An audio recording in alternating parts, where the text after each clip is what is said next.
Chapter 1. Awakening. I died on a Tuesday. The details don't matter much. A slip on black ice, a badly timed intersection, the kind of mundane accident that ends lives with irritating banality. What matters is what came after. The sensation of falling through darkness, then warmth, then the strangest feeling of squeezing into something too small. And then I opened my eyes in a dormitory I recognized from movies and books, in a body that wasn't mine, with memories that belonged to someone else layering over my own like film negatives. Harry Potter, the boy who lived, 11 years old and completely unaware that someone else was now wearing his skin. I sat up slowly, his small hands trembling as I processed what had happened. Around me, 3 other boys slept peacefully. Ron Weasley, whose snores I recognized from descriptions, Dean Thomas, and Seamus Finnegan. The famous Gryffindor dormitory, exactly as I'd imagined it. But this wasn't imagination. The stone walls were cold and real under my fingertips. The magic I could sense thrumming through the castle was like nothing I'd ever experienced in my previous life. And the memories, God, the memories, Harry's memories, sitting in my mind like scenes from a movie I'd watched but hadn't lived. The cupboard under the stairs, the zoo, Hagrid's hut, Diagon Alley, all of it filtered through the perspective of a traumatized, neglected child who had no idea what he was capable of. But I did. I knew exactly what Harry Potter was capable of, and more importantly, I knew what he could become with the right knowledge and approach. I'd been given a second chance at life, and I was wearing the body of one of the most magically powerful individuals in this world. The possibilities were staggering. The other boys continued sleeping as I slipped out of bed and padded to the window. Outside, the grounds of Hogwarts stretched in all directions, beautiful and ancient and absolutely real. No longer a story I was reading or watching. My reality now. Time to figure out exactly what that meant. Chapter 2. Small observations. It was October, before anyone really noticed anything unusual about me. I'd been careful, deliberately so. No grand gestures, no sudden displays of advanced magic that would draw unwanted attention from teachers or create whispers about the boy who lived being different. Instead, I focused on the fundamentals, drilling basic spells until they were second nature, paying attention in classes I'd once found boring. The first sign came during charms. Excellent wand control, Mr. Potter. Professor Flitwick squeaked as I demonstrated the levitation charm for what felt like the 100th time. While Seamus was still singeing his feathers and Neville's hadn't budged an inch, my feather danced through the air with mathematical precision. Figure eights, perfect spirals, holding steady at exact heights. "Thank you, Professor," I replied, letting the feather settle gently on my desk. Around me, I could feel eyes watching. Curious glances from classmates who'd expected the famous Harry Potter to be either spectacular or hopeless, not quietly competent. Hermione was staring, not with the usual mix of admiration and mild frustration she showed when someone grasped a concept quickly, but with genuine puzzlement. Her own featherwork was flawless, naturally, but she'd achieved it through careful study and precise technique. Mine looked almost effortless. After class, she lingered by the doorway, clearly wanting to say something. I packed my books slowly, giving her time to work up the courage. "Harry," she finally said as the last students filed out.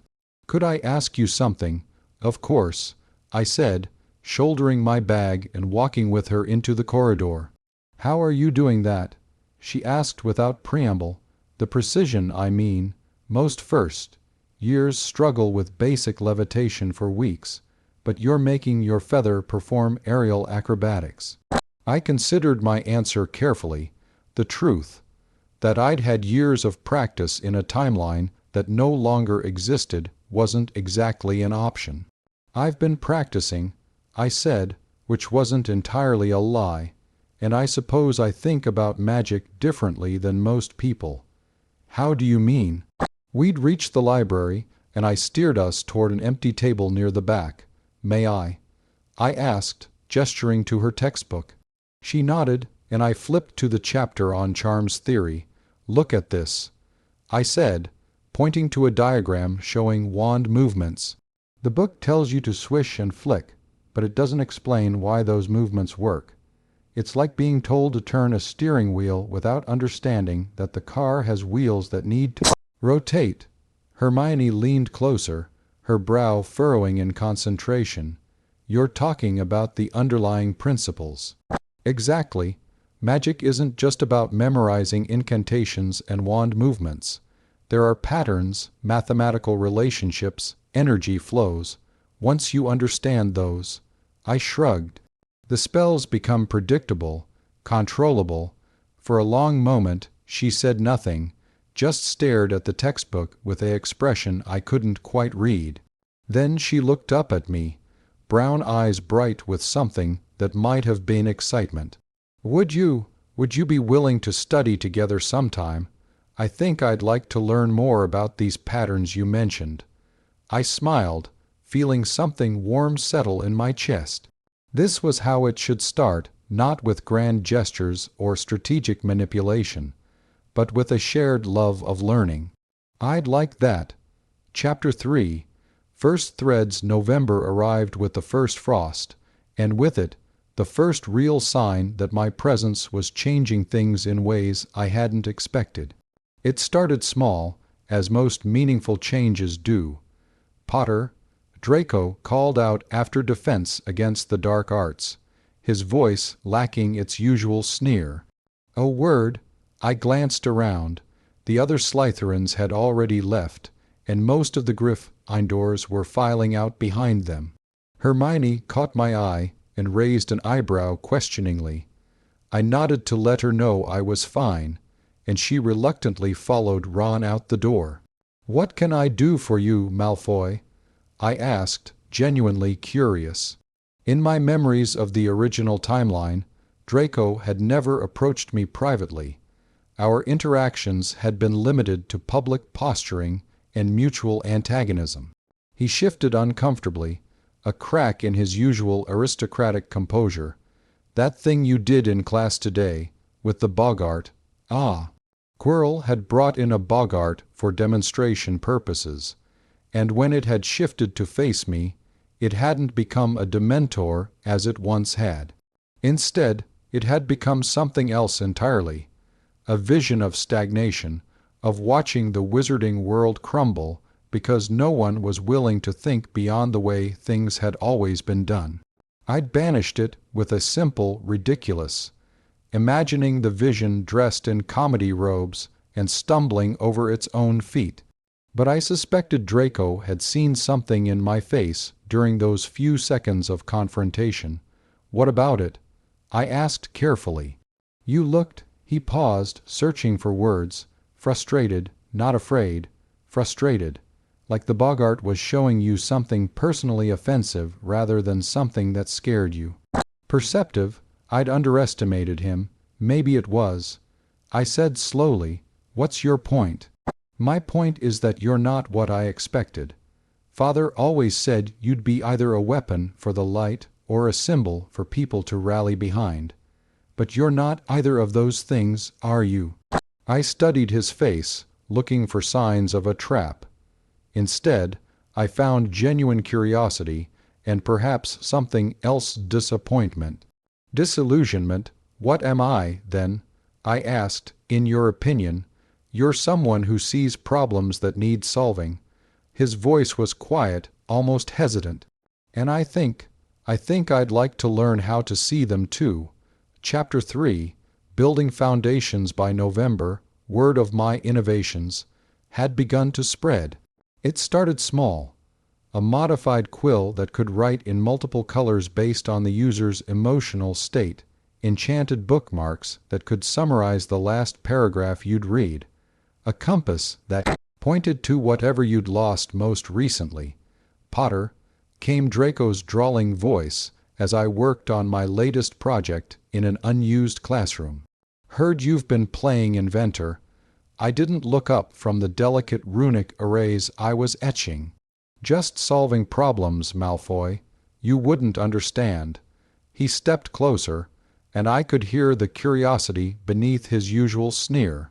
Father says the ministry's been asking about some of the patents filed under your name. Impressive for a blood trader. That got my attention. I set down my engraving tool and finally met his gaze. Your father's been keeping tabs on me. He keeps tabs on anyone who might be useful. Draco's expression shifted slightly, showing a hint of genuine interest. He also mentioned that certain investors might be interested in backing promising young inventors. I leaned back in my chair, studying him. This was an opportunity, but it needed to be handled carefully. And what would be in it for you, Draco? For the first time since I'd known him, his smirk seemed genuine rather than mocking. Recognition, a chance to be part of something that actually matters, instead of just riding on my family name. Chapter 4. Winter's depth. December came slowly, bringing with it the kind of contemplative quiet that only exists in ancient castles during the deep months of winter. Most of the students had gone home for the holidays, leaving Hogwarts feeling vast and echoing, filled with potential. I'd chosen to stay, of course. The Dursleys held no appeal, and besides, I had work to do. The abandoned classroom on the 3rd floor had become my sanctuary. Not the workshop of my ambitious dreams, not yet, but a place where I could think without interruption, where I could spread out books and parchments and begin the slow, careful process of laying groundwork. Today's project was simple in concept, fiendishly difficult in execution. Understanding how magic interacted with intent on a fundamental level. Still here, Potter. I looked up from my notes to find her, Hermione standing in the doorway, wrapped in a thick burgundy cloak. Snow dusted her shoulders, and her cheeks were pink from the cold. I thought you'd gone home, I said, genuinely surprised. In all our study sessions together, and there had been many since October, she'd never mentioned staying for the holidays. My parents are at a dental conference in Switzerland, she said, stepping into the room and unwrapping her cloak. They offered to take me along, but, she gestured at my scattered research materials, I thought this might be more educational. I felt that warm feeling again, the one that had been growing steadily over the months as we'd worked together. Not the desperate, hormonal attraction of adolescence, but something deeper, appreciation for a mind that could match mine, respect for someone who chose knowledge over comfort. What are you working on today? She asked, settling into the chair across from my makeshift desk. Intent mapping. I replied, turning my parchment so she could see the diagrams I'd been sketching. I'm trying to understand why some wizards can cast the same spell and get vastly different results. She leaned forward, studying my work with the focused intensity I'd come to associate with her deepest thinking. You think it's more than just power levels. I know it is. Power is just energy, raw magical force, but intent. I tapped my quill against the page. Intent is architecture. It shapes how that energy flows, what form it takes, how precisely it manifests. Like the difference between a flood and an irrigation system, she mused. Exactly. Same water, completely different outcomes depending on how it's channeled. I pulled out another sheet of parchment, one covered in what looked like mathematical equations. I think intent might be quantifiable, measurable. Her eyes widened. Harry, if you're right about this, it would change everything. I finished quietly. Imagine being able to teach precise intent the way we teach wand movements. Imagine diagnostic spells that could measure not just magical power, but magical efficiency. We sat in comfortable silence for a moment, both lost in the implications. Then Hermione reached across the table and placed her hand over mine. "This is important work," she said simply. "I'm glad you're not doing it alone." Chapter 5. Spring's Promise the Troll Incident Never Happened. I'd been watching for it, preparing contingencies, ready to intervene if necessary. But when Halloween came and went without Quirrell's dramatic entrance, I began to suspect that my mere presence had already shifted events beyond recognition. It wasn't until February that I understood how much. "The Philosopher's Stone isn't in the castle," Hermione said quietly as we walked back from the library one evening. "I've been researching it since Professor Snape made that comment about Nicholas Flamel in October. It should be here, according to every source I can find, but you haven't found any evidence of it," I finished. She shook her head. "No unusual protections, no mysterious third-floor corridors that are suddenly off limits, no three-headed dogs or devil's snare. It's like whatever was supposed to bring it here didn't." I considered this as we climbed the stairs toward Gryffindor Tower. In the original timeline, Voldemort's attempt to steal the stone had been the driving force behind first year's crisis. If that threat had been neutralized somehow, or perhaps had never materialized at all, it suggested that my presence was having effects far beyond my direct actions. "Maybe that's for the best," I said eventually. "From what I've read about the stone, it's dangerous enough that keeping it away from students might be the wisest course." Hermione gave me a curious look. "You don't seem disappointed.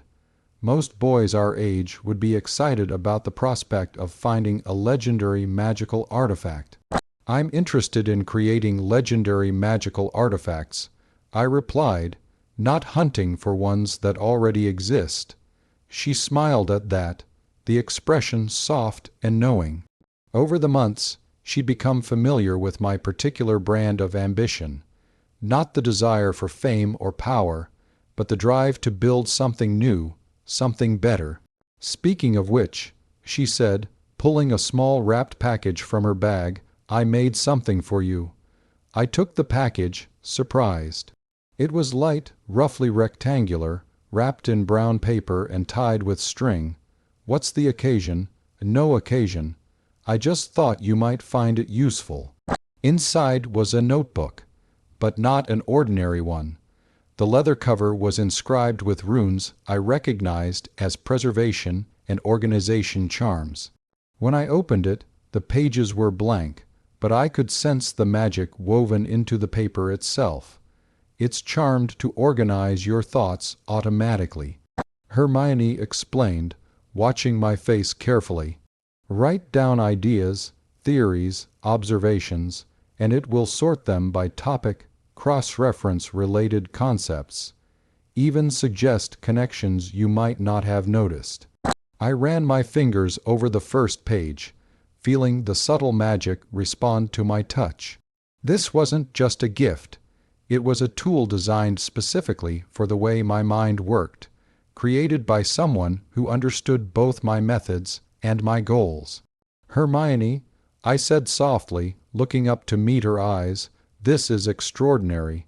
She blushed, pleased but trying to hide it. "I thought it might help with your intent research, and your other projects." Other projects, yes, there were beginning to be others. Small things still charm work mostly, theoretical frameworks for larger ideas. But the foundation was there, growing slowly and steadily, built on genuine understanding rather than rushed innovation. "Thank you," I said, and meant it more than she could possibly know. This is perfect." As we reached the portrait of the fat lady, I made a decision that had been months in the making.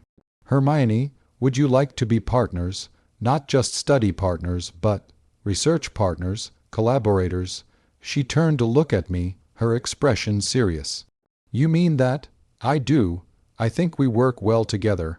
I think we could accomplish things that neither of us could manage alone."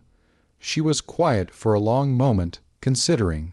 Then she nodded, a smile breaking across her face like sunrise. "Partners," she agreed, and extended her hand. I shook it solemnly, sealing what I suspected would be one of the most important alliances of my new life. Chapter 6. Deeper Current's third year arrived with a peculiar sense of anticipation that had nothing to do with Sirius Black. Oh, I was aware of the supposed danger. How could I not be, with Dementors circling the school like vultures and every adult acting as though the grim Reaper himself was hunting me? But I knew Sirius's true nature, knew he posed no threat to me. The real excitement came from elsewhere. My research partnership with her, Miney, had evolved over the summer. We'd exchanged dozens of letters, and she'd sent me books from her family's trip to France, obscure magical texts that weren't available in Britain, theoretical works on magic that approached the subject from completely different philosophical angles. "You've been busy," she said on our first evening back, settling into what had become her usual spot in our commandeered classroom. The space had grown over the years. What had started as a single abandoned room now encompassed 3 connecting chambers, each serving a different purpose. Research library, experimentation space, workshop, so have you, I replied, gesturing to the stack of parchments she'd brought with her. "Please tell me those are your notes on Beaumont's theoretical foundations, and not just summer homework." Her smile was answer enough. Beaumont was fascinating, but I found something even better. She pulled out a slim volume bound in midnight blue leather. "Comparative Analysis of Eastern and Western Magical Philosophy." It's a translation of a Chinese text from the Tang Dynasty. I set down my quill immediately. We'd been discussing magical theory from different cultural perspectives for months, trying to understand why certain spells seemed to work better for some wizards than others. The idea that magical philosophy might vary by region, and that those variations might unlock different approaches to spellcasting, was exactly the kind of breakthrough we'd been hoping for. "What did you find?"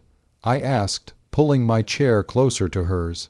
"Intent structures," she said, her voice vibrating with excitement. "Remember your theory about intent being like architecture. The Chinese approach treats it more like music, harmonic resonances instead of rigid frameworks." I leaned forward, captivated. "Show me." For the next 3 hours, we were lost in translation work and theoretical discussion.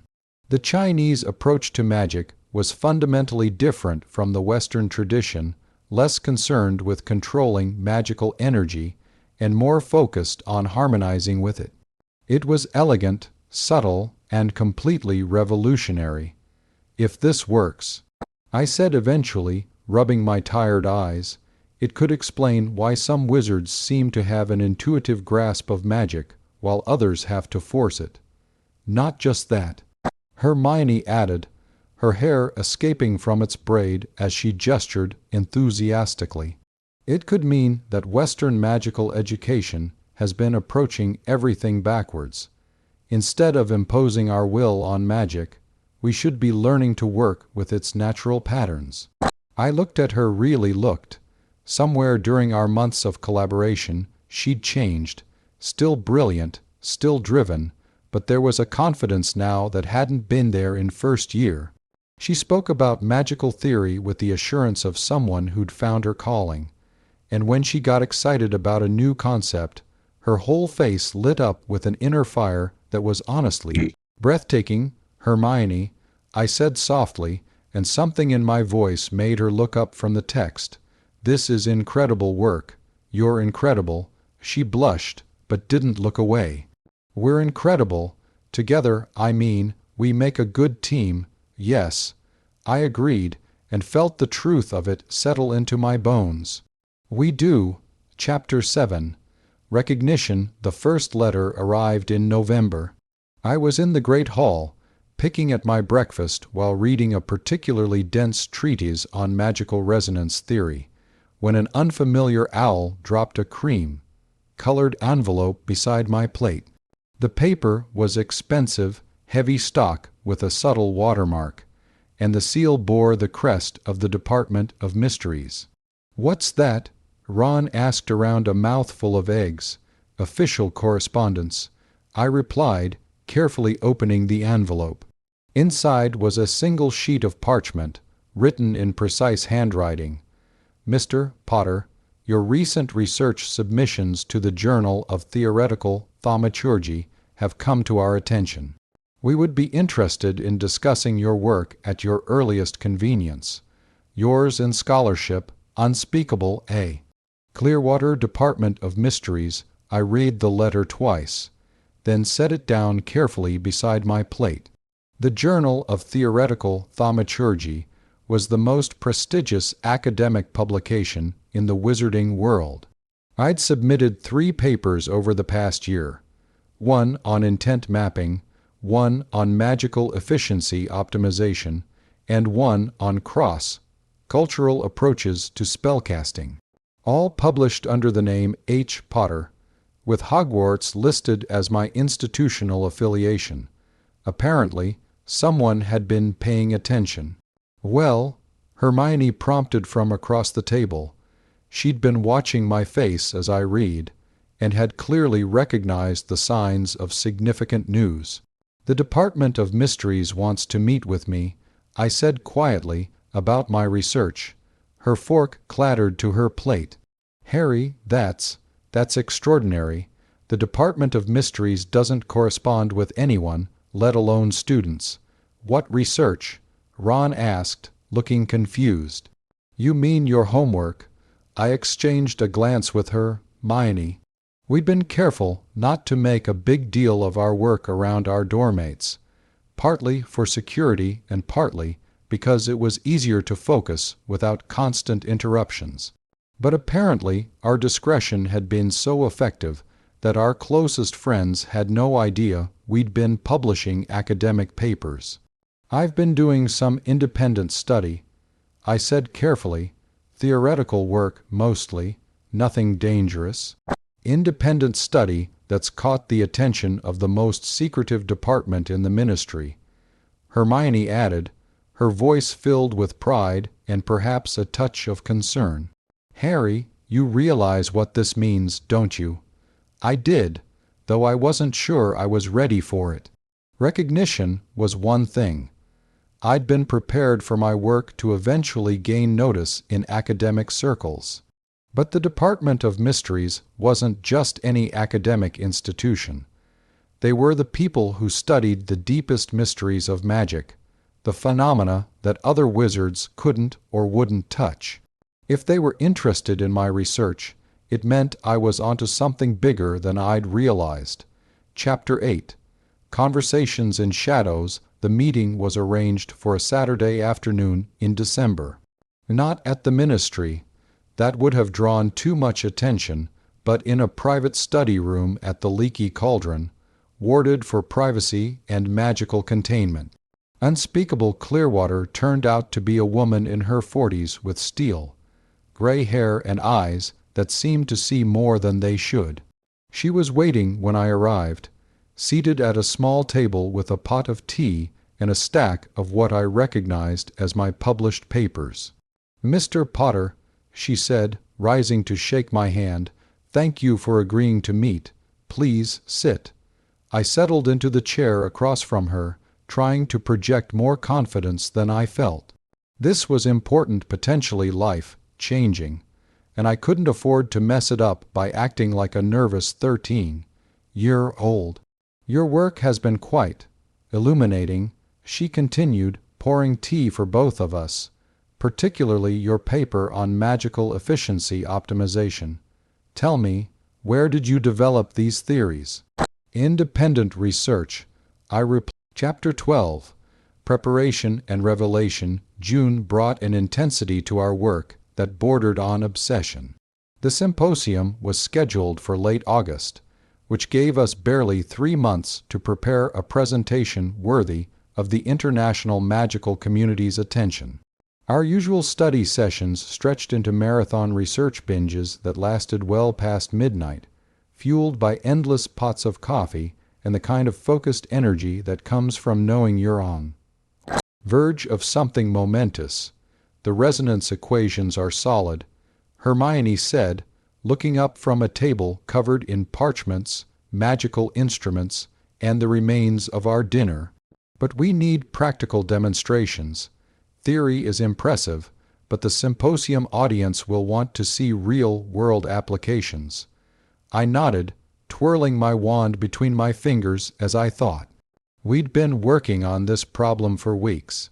Our mathematical models were elegant, and our theoretical framework was sound, but translating abstract concepts into visible magical effects was proving challenging. What about spell efficiency? I suggested. We could demonstrate the same spell cast with traditional methods versus optimized resonance patterns, show the measurable difference in magical energy expenditure. That's good, but not dramatic enough for this audience. Remember, we're competing for attention with presenters who have decades of experience and institutional backing. She chewed on her quill thoughtfully, a habit she'd developed during our longest research sessions. We need something that makes people sit up and take notice. I was about to respond when a soft knock interrupted us. The classroom door opened to reveal Professor McGonagall, her expression unreadable in the lamplight. "Mr. Potter, Miss Granger," she said, stepping into our makeshift laboratory, "I hope you don't mind the intrusion, but I believe we need to have a conversation." My stomach dropped. We'd been careful to keep our work from interfering with our regular classes, but perhaps we hadn't been as discreet as we'd thought. "Professor, if this is about missing curfew, this is about your invitation to present at the Global Symposium on Magical Innovation." She interrupted, and I felt her, Miney Go still beside me. Did you truly believe such a thing could remain secret in a school full of portraits and ghosts? We exchanged glances. Neither of us had mentioned the symposium to anyone else, but McGonagall was right, privacy was nearly impossible at Hogwarts. "Professor," Hermione began carefully, "we haven't done anything against school regulations. Our research has been conducted during free periods and with appropriate safety precautions. Miss Granger, I am not here to scold you." McGonagall's expression softened slightly. "Quite the contrary. I'm here because I believe you may need assistance preparing for what will undoubtedly be the most important presentation of your academic careers thus far." I blinked, caught off guard by her tone. "You want to help us." "I want to ensure that two of Hogwarts' most promising students are properly prepared to represent not only themselves, but this institution on the international stage."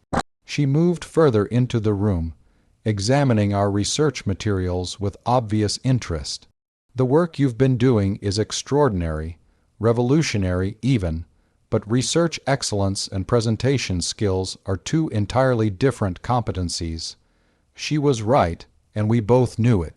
Neither Hermione nor I had ever presented to an audience larger than our class, let alone a gathering of the world's foremost magical researchers. "What kind of assistance were you thinking?" I asked cautiously. "Training in presentation techniques, for one, assistance with demonstration planning, access to advanced magical equipment for your experiments." Her eyes glinted with something that might have been pride, and perhaps most importantly, guidance on navigating the political dimensions of international academic conferences. Political dimensions, of course. I'd been so focused on the research itself that I'd barely considered the broader implications of presenting our work. But at this level, academic achievement and political influence were inevitably intertwined. "Professor," Hermione said slowly, Are you saying that our presentation could have consequences beyond academic recognition? My dear girl, when you demonstrate magical techniques that could fundamentally alter how spells are taught and practiced, you are inevitably challenging established institutions and methods. Some will see that as an opportunity, others, she shrugged eloquently, others will see it as a threat. The weight of that settled over us like a heavy cloak. We'd been thinking in terms of scientific advancement, but we were about to step into an arena where knowledge was power in the most literal sense. We still want to do it, I said firmly after a moment of consideration, but we'd be grateful for any guidance you can offer. McGonagall smiled then, the expression transforming her usually stern features. Excellent, we begin tomorrow morning, and I believe you'll find that Hogwarts has more resources at its disposal than most students realize.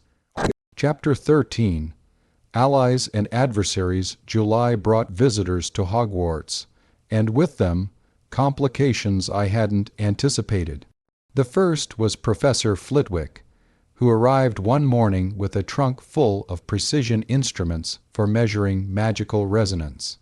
Heard you were working on efficiency optimization, he squeaked cheerfully, unpacking devices I'd only seen in theoretical texts. Thought you might find these useful for your demonstrations. The second was Unspeakable Clearwater, who appeared without warning in our laboratory one evening, apparently having bypassed every ward and security measure in the castle. Impressive work, she said without preamble, examining our latest experimental setup. And impressive resources. The department has been monitoring your research fund activations with considerable interest. I set down the resonance detector I'd been calibrating, suddenly wary. Is there a problem with our funding requests? Quite the opposite. Your expenditures have been remarkably focused and cost-effective. We're impressed by your financial discipline. She turned to face us both, her expression unreadable.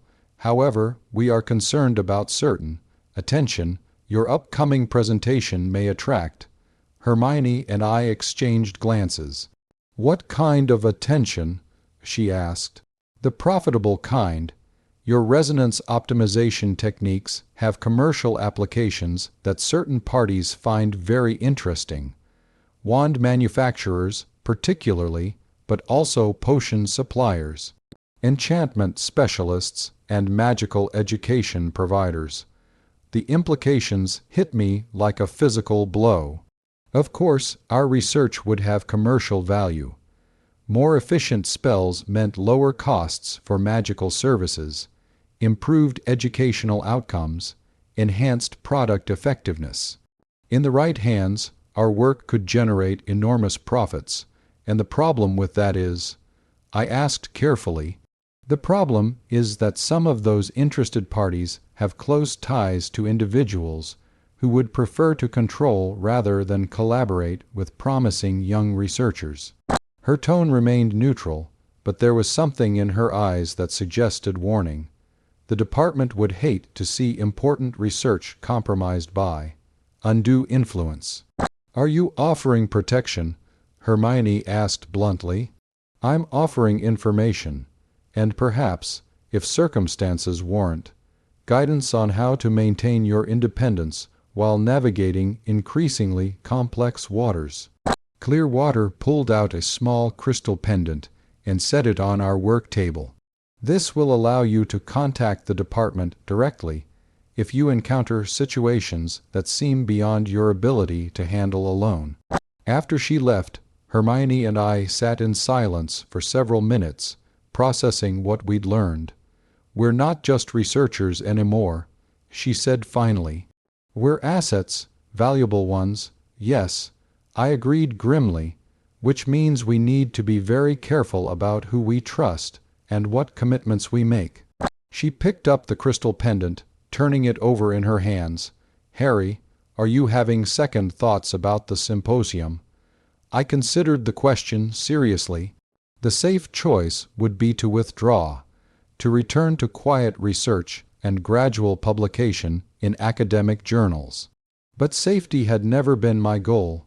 No, I said finally, but I think we need to be smarter about how we present our work, and we need to make sure we maintain control over how it's used. How do we do that? I smiled, feeling a familiar surge of determination. We think like entrepreneurs instead of just researchers. We patent everything, establish our own company, and make sure that anyone who wants to use our innovations has to work with us on our terms. Her answering smile was sharp and approving. Partners in everything, she reminded me. Partners in everything. I agreed. Chapter 14. The Price of Brilliance. August arrived with news that made my blood run cold. The letter came from Gringotts, delivered by a bank owl that looked distinctly agitated. Inside, Griffith's normally precise handwriting was slightly shaky. Mr. Potter, we have received multiple inquiries regarding your research activities and financial arrangements. Several parties have expressed interest in partnership opportunities, with varying degrees of subtlety. Some have been more direct in their approaches. I strongly recommend we meet to discuss security measures for your assets and person. Recent developments suggest that your upcoming symposium presentation has attracted attention from quarters that may not have your best interests in mind. Your continued well-being is, naturally, of utmost importance to the bank. Griffith P.S. Miss Granger's parents have also received certain communications. I believe they may have questions. The postscript made my stomach drop. Hermione's parents were muggles, completely unprotected and unaware of the political dimensions of magical research. If someone was approaching them, Hermione, I called, and she looked up from her presentation notes immediately, alerted by something in my voice. "What's wrong?" I handed her the letter and watched her face grow pale as she read. When she finished, her hands were trembling slightly. "My parents," she whispered. "Harry, they don't understand any of this. They think magic is just school subjects and interesting hobbies. They have no idea that someone might try to hurt them to get to me." I was already reaching for parchment and quill. "We're going to fix this, right now." The letter to my parents was brief but urgent. "Mum and Dad, I need you to come to Hogwarts immediately. There have been some developments with my research that affect your safety. Please don't ask questions in any written correspondence. Just come as quickly as possible. Professor McGonagall is expecting you. Love, Hermione P.S. Pack for an extended stay. They'll come," she said with certainty after sealing the letter. "They trust me even when they don't understand. But Harry, what are we going to do about the symposium? If presenting our research puts people in danger, we're not canceling," I said firmly. "But we're going to change how we do it. No more operating as isolated students. We need proper protection, proper backing, and proper leverage." She stared at me. "What are you thinking?" "I'm thinking it's time to stop playing defense and start playing offense." I pulled out a fresh sheet of parchment. "I'm thinking we need allies who have as much power as our potential enemies." The letter I wrote was addressed to the office of the Minister of Magic, marked for personal attention. "Minister Fudge, my name is Harry Potter, and I believe we need to discuss matters of mutual interest concerning magical innovation, international relations, and the security of British magical interests. I will be presenting research at the Global Symposium that could significantly enhance Britain's standing in the international magical community. However, certain parties seem intent on ensuring that these advantages are not realized by Britain. Perhaps we should meet. Respectfully, H. Potter." Hermione rayed over my shoulder, her breath catching.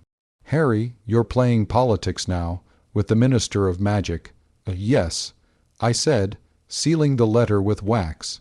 "And if we do it right, We'll have the backing of the British ministry when we walk into that symposium. Let's see how brave our mysterious interested parties are when we're not just a couple of students anymore." She was quiet for a moment, then nodded slowly. "Partners in everything," she said again, but this time there was steel in her voice. "Partners in everything," I agreed, and sent the letters on their way. Chapter 15. Convergence. The meeting with Minister Fudge took place on a sweltering August morning in a private conference room at the ministry. I'd expected pompous bureaucracy and political posturing. Instead, I found myself face to face with a man who seemed genuinely excited about the possibilities our research represented, flanked by advisors who were taking copious notes on everything we said. "Revolutionary," Fudge was saying, leaning forward in his chair as Hermione finished explaining our resonance optimization principles. "Absolutely revolutionary. Do you realize what this could mean for Britain's position in the international magical community?" "We have some ideas," I replied carefully, "but we're more concerned with ensuring the research is used responsibly and beneficially." Of course," he waved a hand dismissively, "but surely you understand that innovations of this magnitude require proper institutional support, protection, resources." Beside him, a witch I recognized as Dolores Umbridge was smiling in a way that made my skin crawl. "Such brilliant young minds," she said in her sickeningly sweet voice. "Of course, work of this importance would need proper ministry oversight to ensure it meets all regulatory standards." Hermione's hand found mine under the table, a warning squeeze that I felt in my bones. This was exactly what Clearwater had warned us about: institutional control disguised as support. "Actually," I said smoothly, "we've already established proper institutional frameworks through our private research trust. What we're looking for from the ministry is partnership, not oversight." Fudge's expression shifted slightly. "Partnership.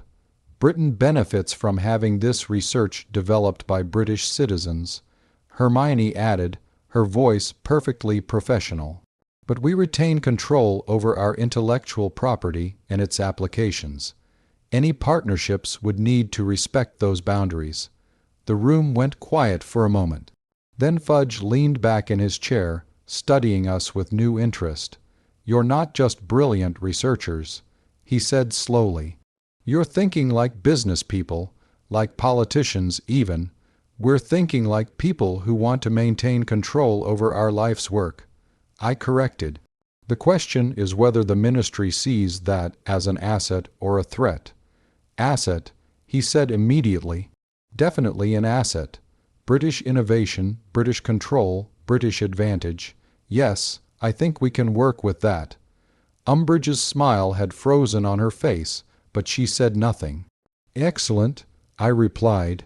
"In that case, we'd welcome ministry security support for the symposium, and perhaps consideration for funding future research initiatives through our established trust structure." "Done." Fudge nodded enthusiastically. "Madame Bones will coordinate security arrangements, and I'll have our people draft a memorandum of understanding for the research funding." As we left the ministry an hour later, Hermione was quiet until we reached the safety of Diagon Alley. "That was either very clever or very dangerous," she said finally. "Probably both," I admitted, "but better to have them as allies than enemies. As long as they remain allies," she said quietly, and I heard the concern in her voice. Chapter 16.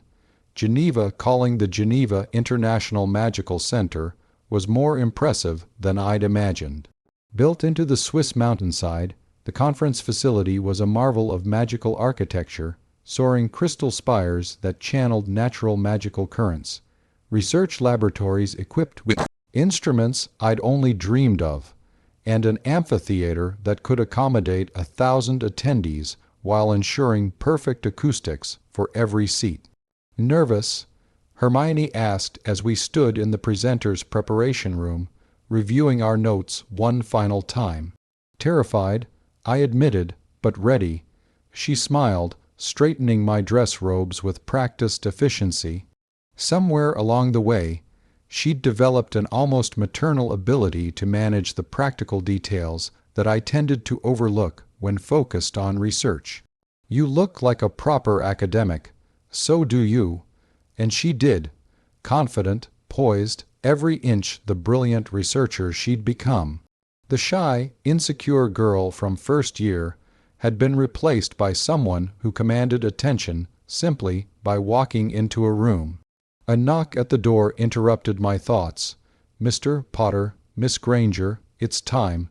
The amphitheater was packed.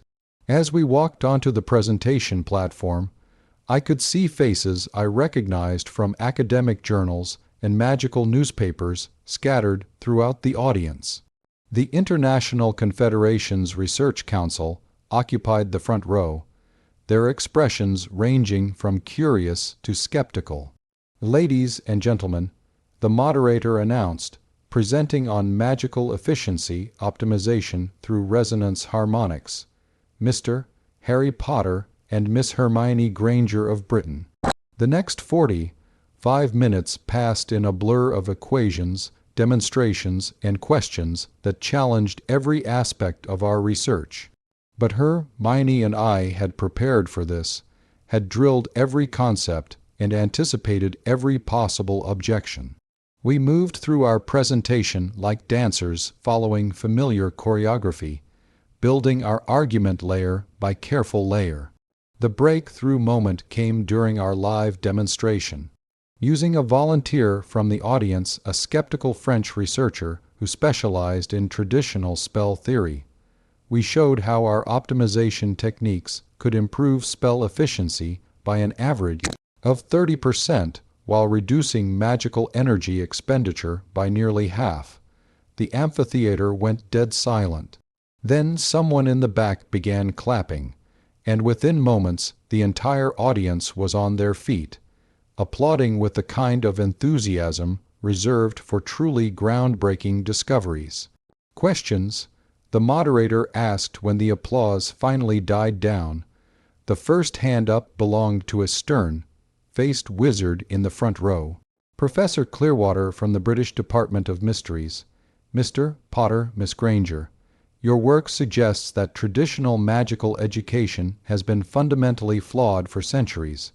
How do you propose implementing these techniques on a practical scale?" I smiled, recognizing the setup for the answer we'd prepared most carefully. "We don't," I replied. "We propose partnering with existing educational institutions to develop training programs that integrate traditional methods with optimization techniques. Evolution, not revolution." "And the commercial applications?" asked a witch from the German delegation. "Surely you've considered the economic implications of your research." "We have," Hermione responded. "Which is why we've established patent protections and licensing frameworks that ensure reasonable access while protecting intellectual property rights. Our goal is innovation that benefits the entire magical community, not just those who can afford exclusive access."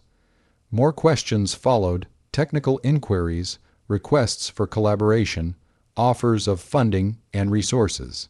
By the time the session ended, I felt like we'd been through an intellectual hurricane, but we'd survived it. More than that, we'd triumphed. Chapter 17.